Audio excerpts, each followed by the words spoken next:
long haulers, people who have been infected with COVID-19 but can't seem to rid their bodies of its effects months later.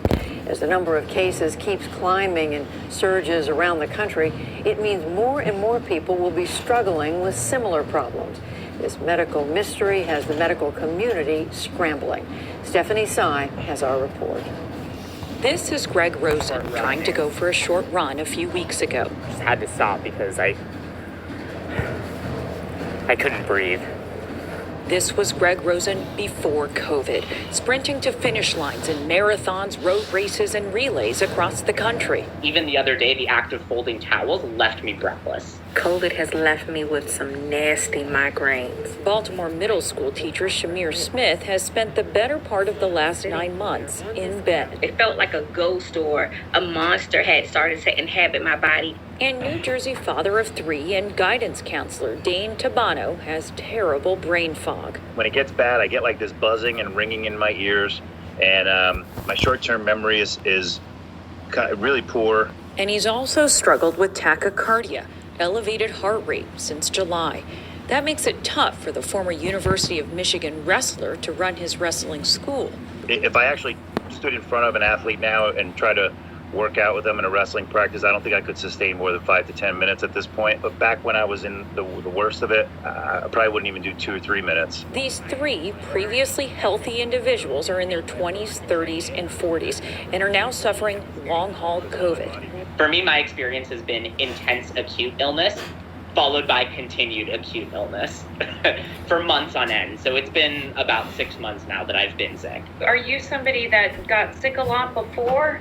No, I have no underlying health conditions. I had no idea that in the course of 9 months that I would lose my vision or sometimes lose my ability to move my left arm and left leg. By best estimates, nearly 23 million Americans are known to have had COVID-19. And of those, more than 375,000 have died. It's unknown how many of those 22 million others may suffer long-haul effects down the road. There were many members of our group who were a couple of months into COVID and were not recovering, and in fact were sort of spiraling and down and getting worse. We first met Diana Barrett last spring after she founded Survivor Corps, an online community for COVID survivors like herself that's now grown to over 125,000 members. I am fully clear of the virus. Back then, she didn't think she'd be calling herself a long hauler. I had a good 6 to 8 weeks where I felt like I was really much better. And then over the summer, I had a complete symptomatic relapse. I was having tremendous gastrointestinal problems. I lost so much weight, I could not put it back on no matter what I did. I was diagnosed with COVID-onset glaucoma at the beginning of September. And she certainly didn't think her 12-year-old son, Spencer, who had a mild case of COVID in March, was at risk. He was sitting on the couch watching television, and one of his teeth, his front adult teeth, spontaneously fell out with no blood loss. I immediately posted to Survivor Corps and said, has this happened to anybody? And the answers started flooding in of so many people experiencing spontaneous loss with no blood loss, cracked teeth, all kinds of dental issues. There are tens of millions of people who are COVID survivors who may be carrying this vascular damage in their bodies with them going forward, and we can't leave those people behind. Dr. William Lee is a vascular biologist studying the 60,000-mile network of blood vessels in each of us that connects every organ in every cell in our bodies, supplying them with nutrients. We think this long hauler syndrome has a vascular component, which I study, a autoimmune component, inflammation, and also a neurological component. So this seems to be the 3 legs of the stool. In March, he started studying lung tissue from people who died of COVID. That beautiful lace-like architecture has been completely destroyed. More recently, he's been looking at what COVID can do to the heart. And on the right-hand side, you can see what happens in a COVID patient. When the virus affects the blood vessels in the heart, it completely destroys that normal architecture. This is sort of like I call this a kind of scared straight image. It's like, it reminds me of the image you see in the back of a cigarette box. Exactly. Exactly. Dr. Lee has also been able to use special imaging software to see more than a CT scan can capture. Acute, the small blood vessels are really wiped out. This is living patients.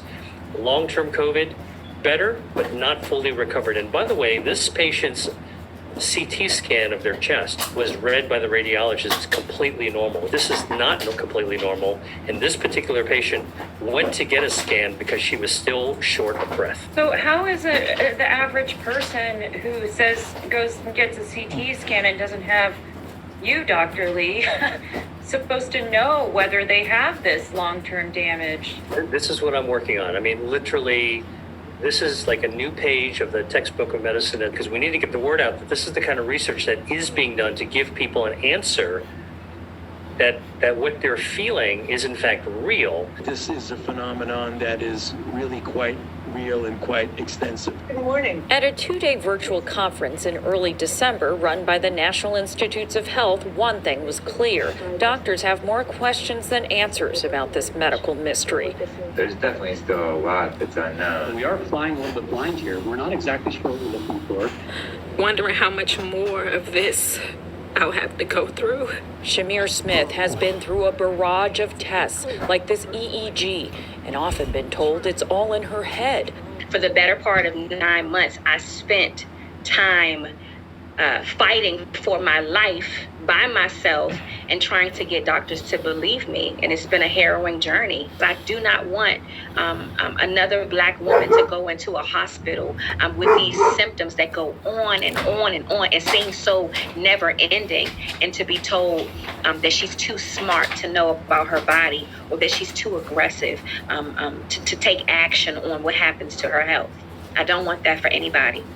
For Greg Rosen, months of debilitating symptoms without a clear diagnosis, prognosis, or even an idea of what lasting damage there is has been traumatizing. These are the medicines I'm taking. I feel like I'm fighting a battle against my body, but I'm also fighting a battle against the world right now. I think this is one of those things that even if I physically get well enough to feel more like myself, I think the emotional toll this experience has left on me will be something I never forget. This is a situation where doctors need to listen to patients who are bringing their symptoms to teach us as medical community what's actually happening. It's the exact opposite of what normally happens, where doctors are telling the patients. Shamir Smith's persistence to find answers is paying off.